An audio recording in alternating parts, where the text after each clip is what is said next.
अस्सलाम वालेकुम वरहमतुल्लाहि वबरकातुहू। कितने ही रोज़ेदार ऐसे हैं जिन्हें रोज़ा रखने पर कोई सवाब नहीं मिलता, सिवाय भूख और प्यास के उन्हें कुछ हासिल नहीं होता।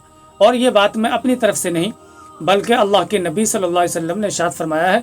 हदीस पाक में अल्लाह के नबी इरशाद फरमाते हैं कि कितने ही रोज़ेदार ऐसे हैं जिन्हें भूख और प्यास के अलावा कुछ हासिल नहीं होता, और कितने ही शब बेदार ऐसे हैं कि जिन्हें जागने के अलावा कुछ हासिल नहीं होता। जी हाँ दोस्तों, अगर मैं आपसे पूछूं कि रोज़ा किस चीज़ का नाम है, तो आप कहोगे कि भाई सुबह सहरी से लेकर इफ्तार तक भूखा रहने का नाम रोज़ा है। नहीं, ये रोज़ा नहीं है। इसी को अल्लाह के नबी सल्लल्लाहु अलैहि वसल्लम ने इरशाद फरमाया है कि कितने ही रोज़ेदार ऐसे हैं जिन्हें भूख और प्यास के अलावा कुछ भी नहीं मिलता, यानी जो सवाब मिलना होता है वो सवाब उन्हें नहीं मिलता। क्यों? इसलिए कि वो खाना पीना तो छोड़ देते हैं। अगर आप खाना पीना छोड़ दोगे और बाकी सारे काम करते रहो, झूठ भी बोलना, ग़ीबतें भी करना, गुनाह भी करना, चुगलियाँ करना, तो इससे आपका फ़र्ज़ तो उतर जाएगा, लेकिन रोज़े पर जो सवाब मिलता है उस सवाब से आप महरूम रह जाएंगे। इसलिए अगर आपने रोज़ा रखा हुआ है तो आप चंद काम बिल्कुल न करें। सबसे पहली बात, कोई भी गुनाह, कैसा ही गुनाह हो, आप गुनाह से बिल्कुल दूर हो जाएं।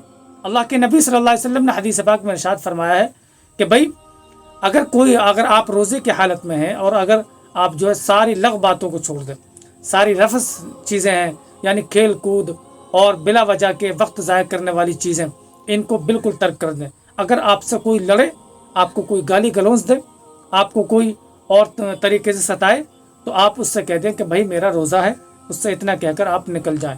यह अल्लाह के नबी सल्लल्लाहु अलैहि वसल्लम फरमाया कि आपसे कोई लड़े, आपको गाली दे, तो आप बदले में उसे गाली ना दें, आप बदले में उसे बुरा भला न कहें, बल्कि आप उससे ये कहें कि भाई मेरा रोज़ा है, और आप इतना कहकर निकल जाएं। ये रोज़ेदार है।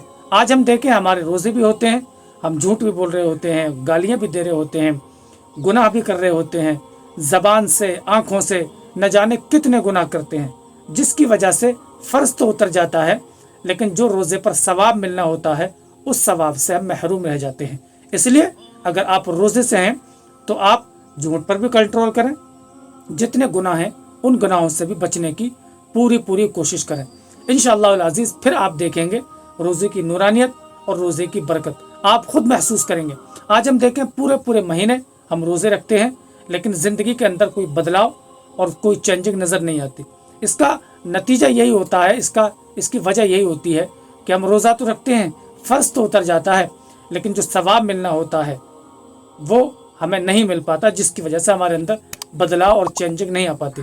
दुआ करें अल्लाह ताला हमें रमज़ान की हालत में हर तरह के गुनाह से बचने की तौफीक अता फरमाए। अस्सलामु अलैकुम।